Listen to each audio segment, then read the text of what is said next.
So welcome back to another video. In today's video, we're going to be talking about a scalping model on NQ/ES.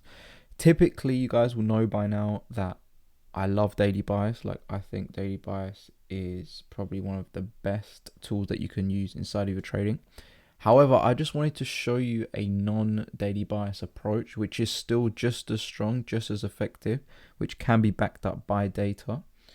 So I just wanted to show you sort of how to build out a trading model with specific rule sets, what sort of rules you want to include in there, and also just how simplistic it can really be. Because I think, especially with the overload of information in this space, people think that the more complex the strategy is, the more sort of, or let's say that the better the strategy is, which isn't necessarily the case. So we're going to break down the model into sort of 4 different areas, or the system itself, right? Number 1 is time, so knowing when you're going to engage in the market. Number 2 is direction, so how we actually going to fork out where we're trading to, what our targets are, which sounds like daily bias, right? But I'll show you it's not really. Thirdly is the model, so like exactly what are we looking for in the market. And then lastly, the entry. Okay, so I'm going to go over this in a PowerPoint first, and then I'm going to go ahead and show you a chart example. So number 1 is we're going to be looking to trade inside of AM session, right, which is 9:30 to 12 Eastern Standard Time, also 2:30 to 12 o'clock UK time, right? But specifically, we're looking at the first 30 minutes of the session, right? So moving on to direction. Now, the reason we're looking for the first 30 minutes, right, is because we're going to use something called the opening range gap. So I'll show you this in the chart if you're unfamiliar with this, but basically when you purchase the data for indices, right, from the on TradingView, you can toggle between RTH, which is this bottom right icon here. You can toggle between electronic trading hours and regular trading hours. Regular trading hours will show you basically what the chart looks like with AM session and PM session only on the chart, pretty much, right? Which again, I'll show you in a minute. So when we have the regular trading hours on, right, it shows us the closing price of PM session from the prior day and the opening price of today's session, right? So where 2:30 opens up, okay? And typically this is going to form a gap in price, right? Because overnight, all the overnight trading that Asia and London, right? Typically that's going to lead to some sort of move, right? Where, let's say in this example, it led to a bearish move. Okay, so overnight, right, where we would have seen Asia and London trading, price would have moved down here. But because we're looking at regular trading hours, it doesn't show this on the chart. So it's going to lead with a gap, okay? Now, ICT states that there's a 70% chance, okay, that the midpoint of this gap will get reached for in the first 30 minutes of AM session. Okay, so that's basically what this entire strategy is built off of. So again, if you think about it, we're using statistics to help us formulate a high probability idea. So the way you're going to go ahead and do this, and again, I'll show you in the chart, is you're going to mark on the opening range gap high, the opening range gap low, and then you're going to find the 50%. And the 50% is where we're going to go ahead and take profit on this position, okay? And again, if you're wondering how to find the 50%, you can literally just get a fib from low to high and plot on 50%. Again, I'll show you in a minute. Okay, moving on to the model, we then want to see, okay, a 15-minute liquidity raid in the opposite direction in which we're looking to trade towards. So for example, let's just say this is the midpoint, right? So now I'm showing you the electronic trading hours. This is with all Asia and London printed on this chart. We're gonna look to trade in, or so if the gap is bearish, i.e. the gap's closed, opened beneath price, we're gonna look to buy towards the midpoint. Okay, so in this example, that's what we're trying to do here. So then we're going to look for a liquidity raid in the opposite direction in which we're looking to trade, i.e. to the downside, right? So pairing liquidity ideas, because we understand when lows are swept out, that's smart money pairing their orders with potential short market participants at this low. Okay, so we're going to combine then liquidity, right, at this low. So just from a checklist perspective, right, we've got AM session, check. trade to 50% of the org, opening range gap, check. We're then going to look for a 15-minute liquidity raid, check, right? Finally, we then want to couple SMT with this, okay? So SMT is basically when, and I'm sure you probably know this already, but it's basically when one asset goes ahead, reaches for a low, sweeps it out, whereas on another asset, we fail to do so, okay? So I'll show you that in a second. So those are the four checklist points, really, right? If I now go on to just showing you the difference. So this is NQ and this is ES, okay? Or vice versa. I think this is ES and this is NQ. So yeah, this is ES, this is NQ. So you can see on one of the assets, right? And so this is London session, and this gray box here, right, is AM session, right? Just how this gray box here, I'm showing off AM session, right? So the gap, the AM session starts here, right? And we've identified the gap, right? So the opening range gap would be here, the low and the high, okay? And the midpoint's marked up. Then we're waiting for a 15-minute raid, right? So here, raid of a 15-minute low. On this chart, we failed to take out the low. Okay, so this is SMT between assets, right? So in terms of those four elements, we can check them all off, right? The other point that I think makes this strategy really good is we're looking for, or the probabilities fall off the longer this doesn't reach the midpoint. Okay, so this is basically just sort of 30 minutes on the chart daily. You're looking for, in the first 30 minutes of AM session, for price to reach for this midpoint, and the longer that sort of the time goes on, the less likely the trade is to pan out. So for example, you could create a rule set and say, okay, cool. After 1 hour, if we haven't reached the midpoint, you're going to close the trade, right? Different rules like that. I'm just trying to get you to sort of think in line of a sort of like a mechanical trading strategy.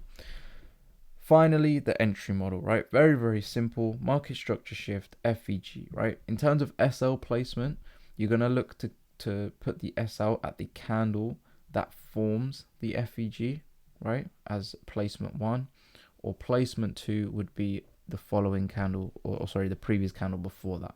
Okay, so again, with doing it like this, we're creating a very rigid model where you know your SL placements, you know your TP placement, you know your entry model. It's very mechanical. Like, you can give this to most people and they can see some sort of progress with it, right? It doesn't mean that they're going to have the psychology to be able to trade the model, etc., wait for trades, develop the patient for the potential lower frequency.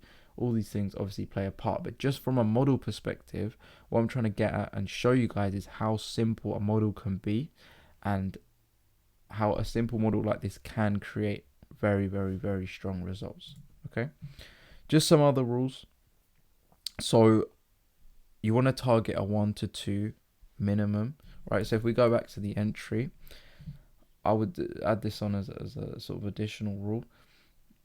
If you put the entry here and the SL here, this doesn't equate to a 2R. It's about a 1.5. So what I'd say is you can sort of forge the results in the sense that if you want to enter at the 50%, you can, and if you want to draw on the 25% level of the FEG, basically just do it in a way that you'll get 2R if you end up moving and fudging around the SL and the entry, basically. Okay, so 2R minimum, and max, I would say even just 1 trade daily. And that doesn't mean you're going to find a trade every single day. It might only present once a week, for example, right?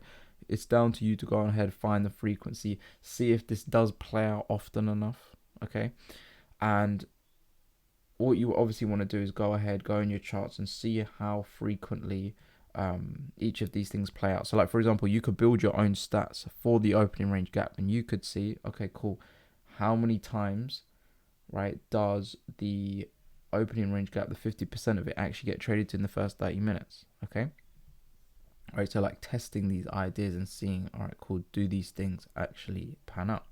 The only way to do it is, again, going through your charts, looking at it, documenting it, putting it in an Excel spreadsheet. Okay, so sorry, in terms of frequency, I would keep the trade up probably 1 a day, right? Realistically, you're trading inside of a 30-minute window, right? Hour max. So you're not really going to run into multiple trades in a day, okay? Now, again, you can build on other models, right? You could have a London model, and then you could have this as your AM session model, okay? Or you could have a New York Forex model, and you could have a New York Indices model, right? You can slowly build together playbooks and whatnot. So let's actually just go ahead into the chart and break down this setup. So we're on ES here. Normally I'm used to doing a top down, but obviously with this idea strategy, we're not actually doing that. So I've already marked on the opening range gap, but you know what, I'm just going to delete everything and show you guys. So when I toggle between these two, it's going to get rid of the replay mode. So you'll see the whole chart form, but I just want to show you guys so you 100% understand. So the trade is located on Monday, okay? We have here Asia, London, AM session, PM session. Okay, this is on Monday, right? When we switch to regular trading hours, you're going to see it gets rid of London and Asia, right? And so it just shows where the PM session from the last day closed and where the AM session of the following day opens, right? So again, if we go here, it's basically showing you where this price closed and where this price opened, right? So if we go ahead and we replay this, right, we have the close, right? Let me just mark it on with a line here. So we have the close, right? If I mark that on, we'll call that org high, and if I mark this here, we'll call that org low. Okay, now we want to find 50%, right? So because the gap's opened bearish, we're going to be looking for buys, right? So we're going to basically find the midpoint, right, which is here. So I've literally just got the fib marked high to low, found 50%. So we're going to mark on the 50%, we'll just call it midpoint. Okay, so we've got our target, right, where we're looking price to trade towards. We've got the opening range gap, high and low. Technically speaking, you could just get rid of that afterwards if you wanted to. Okay, so now we've got the all high and low on, right? I'm going to get rid of the regular trading hours because we need to be able to see the liquidity and what exactly is playing out. So this is what price looks like as we start the session off. Okay, so now I'm going to go ahead and I'm going to mark on where is the liquidity, right? So in terms of the 15-minute lows, right, where price is from now, we have this low. Now it's important to also watch NQ in this case, right? Because where we're looking at ES, we also want to follow NQ and see exactly what's happening on the corresponding asset, because remember, we're looking for SMT. Okay, so same layout here. We have London, we have AM session, and I've marked on the 15-minute swing low, right, which is opposing the direction, because remember, we're looking to be bullish, right? So if I just play the following 15-minute candle, where you can see one sweeps, and if I go to ES, right, this one doesn't. Okay, so the 15-minute candle on ES doesn't sweep the low, whereas the 15-minute candle on NQ did, right? So that is what SMT. There you go. I don't know why it's failed to load there. Sorry. So on ES we have SMT.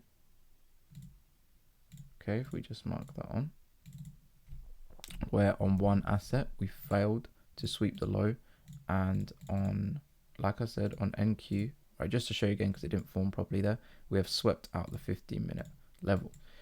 So after we get that, you don't have to wait for a 15-minute closure. You just want to use the M1 or M5 to basically confirm your entry. Now, typically I do say to stay away from the M1. However, because this is a scalping model and ES and NQ are okay for M1, right? And just in terms of how clean the price action is.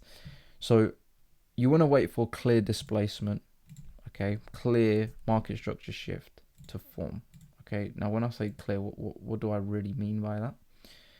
Well, I'm just referring to a strong closure above a swing high, pretty much. Okay, something like this. So now we formed the market structure shift plus the FEG.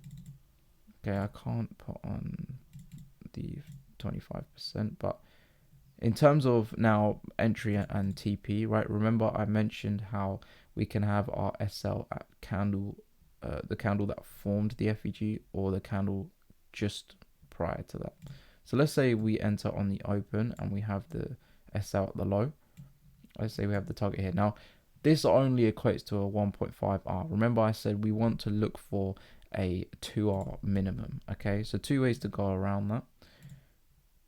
You can go ahead and split this FEG up into multiple areas.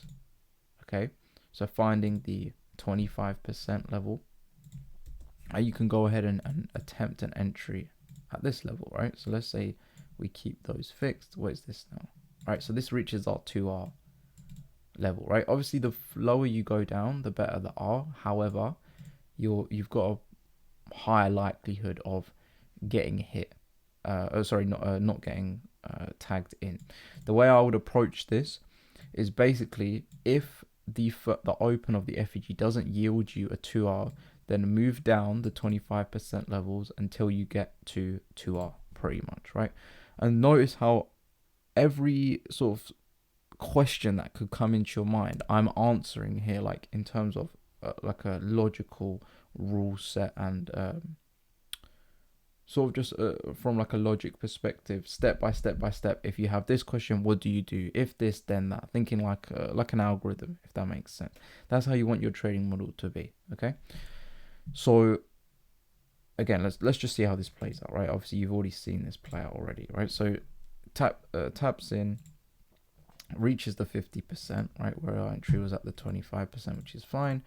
Reacts away, okay, and moves higher. Okay, in terms of trade management, you could also create rules around this as well. Okay, so for example, when we break and make another swing leg higher, creating an FEG, maybe you want to move to break even at that point. That's the only thing I haven't really included here is trade management rules. All right, so you can go ahead and sort of figure those out for yourself. Okay, but yeah, hopefully you guys enjoyed that. Hopefully you just got a sort of a sneak peek into building a model. Number one, how simple it can be. Doesn't have to be over fluffed. Doesn't mean if you've got more stronger technicals than someone else, then you're going to have a better model than them. If you look at all the greats and the people who've really killed it, they all have very simple models, right? If you look at a lot of the sort of old school traders who are trading support and resistance, they literally know, okay, cool, once my trend line is broken, then I am looking for X, Y, and Z. If my MA crosses, then I do this, right? It's very easy to follow, okay? So hopefully you guys have enjoyed this video, and I'll see you in the next one.